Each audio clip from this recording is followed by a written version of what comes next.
मी पिंपळगाव टप्प्याचा शेतकरी आहे, बाजीराव वाघमारे. 15 तारखेला जो पाऊस आला त्यात बांधारा फुटून माझं अख्खं वावरात नदी पडली आणि ती नदी शासनाने त्वरित लवकर पाणी करून ती दुरुस्त करून माझ्या वावरातलं पाणी थांबावं ही एवढी सरकारला विनंती आहे.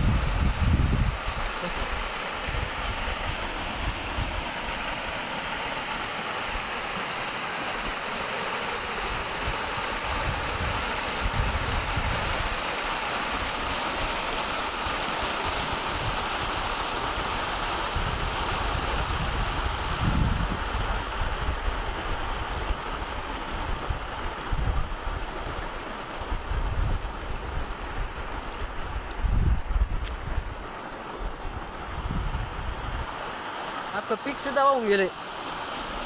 तूर कांदे काहीच रान सुद्धा वाहून गेलं, काहीच नाही राहिलं. शासनाने त्वरित येऊन आपली ती बंधाऱ्याची व्यवस्था करावी आणि माझ्या रान जे वाहत आहे ते थांबवावे.